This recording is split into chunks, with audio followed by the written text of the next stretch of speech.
അപ്പം അമേരിക്ക അവിടെ ഈ പണം അമേരിക്കയ്ക്ക് ആവശ്യമുണ്ട്. കാരണം അമേരിക്കൻ ടാക്സ് പേയേഴ്സിൻ്റെ പണമാണ് അവിടെ കൊടുത്തിരിക്കുന്നത്, അതായത് ഉക്രൈനിന് കൊടുത്തിരിക്കുന്നത്. അത് തിരിച്ചു കിട്ടണം. അമേരിക്കൻ ഇൻവെസ്റ്റ്മെൻറ്റ് അവിടെ ചെയ്യും. ആ ഉക്രൈൻ രാജ്യത്തെ മാറ്റും. ഉക്രൈനെ റീബിൽഡ് ചെയ്യും.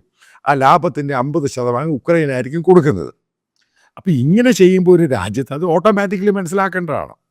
അതായത് ഉക്രൈൻ പ്രസിഡൻ്റാണ് എൻ്റെ അഭിപ്രായത്തിൽ ബ്ലണ്ടർ കാണിച്ചിരിക്കുന്നത്. അപ്പം അവരാണ് സൂപ്പർ പവർ, അവരാണിത് നിയന്ത്രിക്കുന്നത്. അപ്പോഴും ഈ ട്രംപ് പറയുന്നൊരു കാര്യമുണ്ട്, ഒബാമയ്ക്കും ബൈഡനും റഷ്യ കൊടുത്ത ഉറപ്പല്ല എനിക്ക് തന്നിരിക്കുന്നത്, അതുകൊണ്ട് ആ രീതി നിങ്ങൾ എന്നെ കാണരുത് എന്ന് സെലൻസ്കിയോട് പറയുന്നുണ്ട്. ഞാനാണ് ഈ സീസ് ഫയർ അമേരിക്ക, അതായത് ട്രംപാണ് ഈ സീസ് ഫയർ എഗ്രിമെൻറ്റ് അമേരിക്കയുമായിട്ട് ഉക്രൈനുമായിട്ട് ഉണ്ടാക്കുന്നത്. അതുമായിട്ട് ബന്ധപ്പെട്ട് എന്തെങ്കിലും വയലേഷൻ ഉണ്ടെങ്കിൽ, ഇവിടെയാണ് ബേസിക്കലി വ്ളാദിമിർ സെലൻസ്കിക്ക് പലതും തെറ്റിയത്. കാരണം അമേരിക്കൻ ഇൻവെസ്റ്റ്മെൻ്റ് അവിടെ വരുക, അമേരിക്കൻ ഇൻവെസ്റ്റ്മെൻ്റ് അവിടെ വന്നു കഴിഞ്ഞാൽ അമേരിക്കൻ അസറ്റിന് സെക്യൂരിറ്റി കൊടുക്കുന്നത് അമേരിക്കൻ ഫോഴ്സാണ്.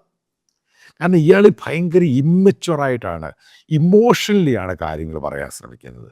അപ്പോൾ അവിടുന്ന് ആ ലൈവായിട്ട് സംഭവങ്ങളെല്ലാം കാണുമ്പോഴേക്കും മനസ്സിലാകുന്നത് ഉക്രൈൻ പ്രസിഡന്റ് നല്ലപോലെ കൗൺസിലിംഗ് ആവശ്യമാണ്. കാരണം ഒന്നാമത് ട്രംപാണ്, ഈ പറയുന്ന പോലെ ചിരിച്ച് കളിച്ച് പോകുന്ന, വായി തോന്നുന്ന പൊളിച്ച് പറയുന്ന ആളാണ്. പക്ഷേ അയാൾ ഈ പറയുന്നതിൻ്റെ അകത്തും പല കാര്യങ്ങളുണ്ട്.